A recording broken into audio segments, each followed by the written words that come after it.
Krishna, Krishna Krishna, Hare Hare, Hare Rama, Rama Rama, Hare Hare.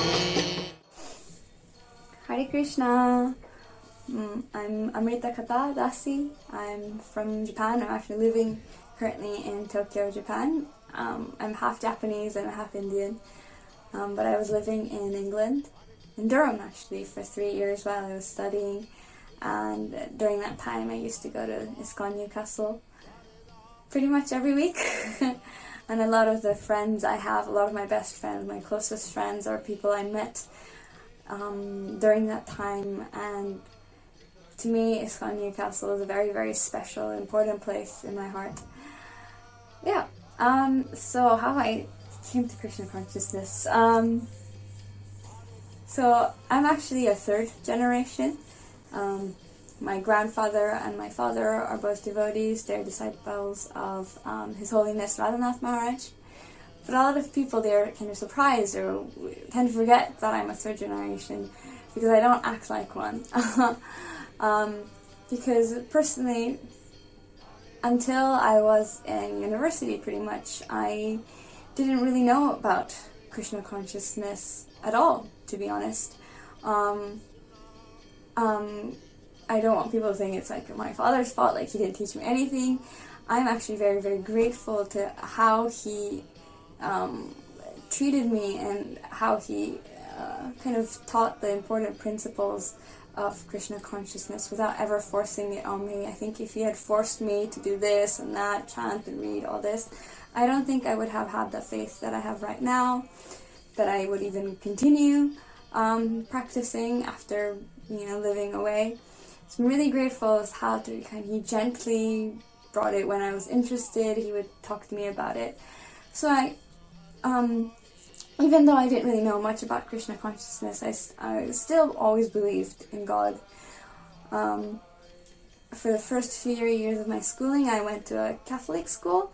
So obviously people around me, they were mostly Christians and they believe in God. And I just thought, okay, well, I also believe in God, but I believe in Krishna. We had a little altar at home and we had Krishna playing the flute and different pictures. So I never really kind of doubted the existence of God. I don't think I was ever an atheist where I thought, okay, God doesn't exist. It was always kind of there. That concept was always there, but I never really acted upon it. It was just, I never really thought about worshipping or knowing more about him. It was just, yes, there's God, he created everything, and that was it. I never really considered Krishna's personality, his pastimes, all that. And to me, I thought it was Hinduism. I saw it as a religion, some of my friends are Muslim, some of my friends are Christian, and my dad's Hindu, and I'm just kind of there. So yeah, and things actually really changed a lot when I went to England to study in university. So the first year I got really, really homesick. I think after my winter break I just kind of had a nervous breakdown. I couldn't really eat, I couldn't sleep. Just really missed home, missed my family. And for some reason I thought I really want a picture of Krishna in my room. And I didn't think of printing it out from the internet for some reason. I emailed my dad and said, can you send me some photos of Krishna so I could put it on my wall? And I think he was happy because finally I'm kind of showing some interest. Until then I wasn't really. Sometimes he'd take me to the temple, but I didn't really understand what was going on. I didn't really kind of feel part of it at that point. After getting that email, he sent me pictures of Krishna, and he also sent me a Japanese book called On the Way to Krishna, I think. And I read that, and the first time I understood, or I read that this isn't a religion, it isn't Hinduism, it's a consciousness. It's a lot of the knowledge that we consider as basic now I learned at that point. I was like, oh wow, this is what it means. This is what Krishna means. This is what devotional service is. This is what bhakti is. A lot of the knowledge, I felt like I got it for the first time at that point.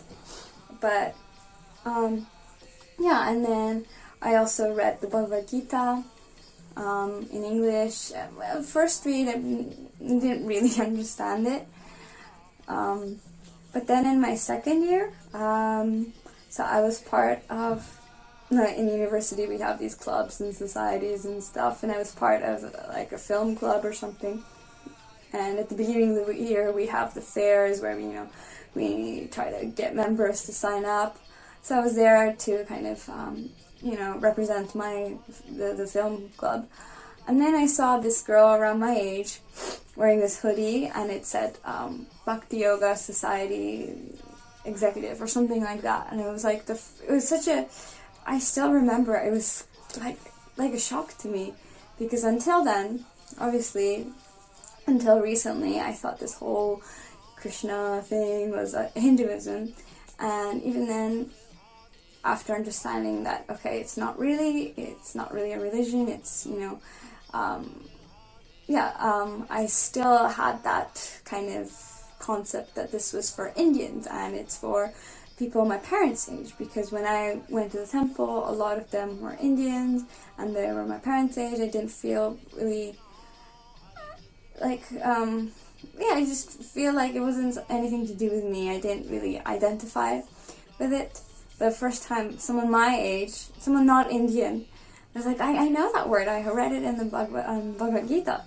So it was just a split moment, so I couldn't catch her, but at home, I went home and I I went on Facebook and searched for it, and it took me to the Yoga Society in Durham, and then it was posting for like a kirtan, maybe it wasn't a kirtan, but some kind of event, and on the flyer it had the Mahamantra, and I thought, I know this is what my dad's always chanting and always telling me to chant, and it's like, to me it was mind-blowing that it was on a Facebook page for an English university. And so I thought, okay, I have to go, and the rest is pretty much history. I went to the program and I met Prema Sankirtan Prabhu and Radhesham Prabhu, and then after a few sessions, they invited me to the temple, and then here I am now. So I just, obviously, it's interesting because in a way I was kind of brought up with those, principles and, that understanding that Krishna is God. But when I really kind of showed interest was when I was in university, and we have, we say that when we take one step towards Krishna, he takes 10, 100,000 steps towards me. And I really feel like I saw that in action, that when I showed interest, when I wanted to know more, he revealed himself through devotees and through the Prabhupada books. I'm really, really grateful. So I'm still trying to become a devotee, and I, even though I'm away from England, I still, miss Panchatattva and the devotees there. I'm trying to practice here. We do have a really nice temple in Tokyo, so I try to do a little help if I try to help out as much as I can. It's just really nice that I find like the reason why I continue is it gives me a sense of purpose. A lot of people around me, they don't quite know, they're just work is everything, or their family is everything. Even me, like before, I didn't really know what I wanted to do. It was just kind of like, plastic bag in the wind, just seeing how it goes. Now I have a sense of purpose that, I want to develop that relationship with Krishna and really know him. And I'm very indebted to Prabhupada and all the spiritual teachers that went through so many difficulties and hardships and austerities to bring Krishna consciousness and to make it available to everyone and anyone. Like, it's so easy to join in a lecture or take darshan now. It's so easy, we don't have to really do anything. And it's, all because of the mercy of these great souls. And I'll never be able to repay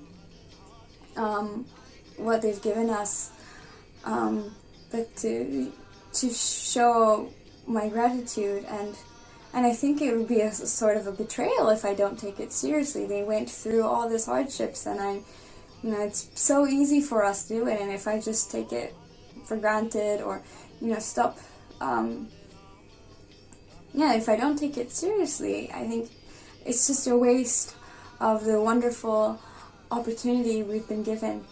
And I feel this kind of sense of responsibility. I'll never be able to repay or do even 100th or 1,000th of what they have, done for us. But right now I'm praying that I can be even a little instrument that will help introduce or spread Krishna consciousness to people who are, who need it and who are looking for something like this. So, yeah. Anyway, thank you. Hare Krishna. Hare Krishna, Krishna Krishna, Hare